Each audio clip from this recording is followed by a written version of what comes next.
পেয়েছেন সেই বাবা গ্রামে অপেক্ষায় থাকে কখন একটা ফোন করবে এবং কখন আপনি মাস শেষে দুটো টাকা পাঠাবেন। এই আশুলিয়ার মানুষগুলো গার্মেন্টসে চাকরি করেন। এখানে যদি আমি বলি মিনিমাম 60% মানুষের বাবা এবং মা গ্রামে পথ চেয়ে থাকে কখন আপনি মাস শেষে বেতন পাবেন, সেই টাকা পাঠাবেন, সেই টাকা দিয়ে বাবা একটু ওষুধ কিনে খাবে। সেই মানুষগুলো এখানে বসে আছেন।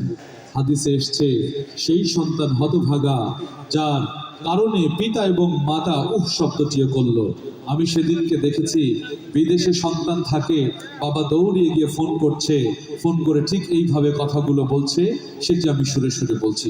এরপরে জালাল ভাই মুফার ভাই বলেছেন বাবা গান, অনেক স্লিপ এখানে রিকোয়েস্ট আসছে, এইগুলো রাখতে গেলে অনেক টাইম লাগবে। আমি তো বলি ইন্ডিয়াতে একবার মঞ্চে তুলে দিয়েছে আমাকে রাত 11টায়, মঞ্চে নামিয়ে দিয়েছে ভোর 4টায়, এরপরেও মানুষ আসে আর আসে।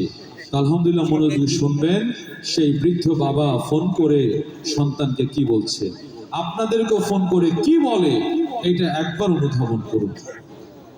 মঞ্চের পরিবেশ শান্ত রাখুন প্লিজ।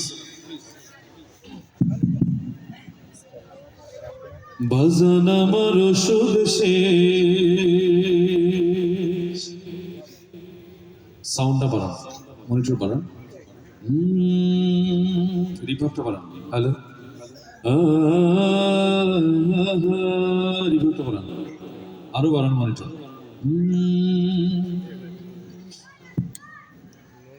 বাজান আমার ওষুধ শেষ, ঘন ঘন কাশি হয়,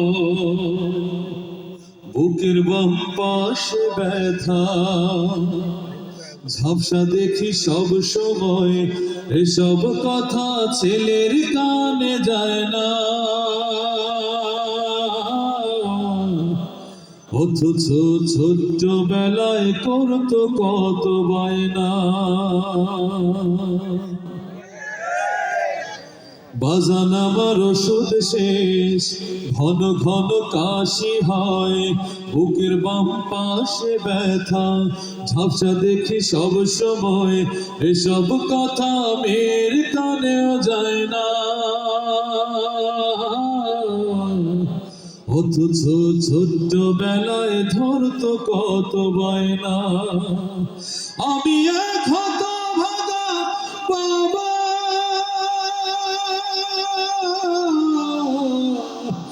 আমি মরে গেলে ওষুধ কারে কিনে দিবা, আমি মরে গেলে তুমি কারে বাবা ডাকবা।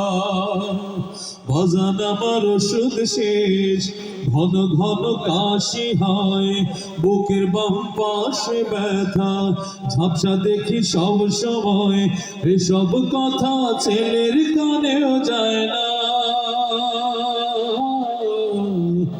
অথচ ছোট্ট বেলায় করতো কত বায়না। আমি এক হতভাগা বাবা, আমি মরে গেলে ওষুধ কারে কিনে দিবা, আমি মরে গেলে তুমি কারে বাবা ডাকবা।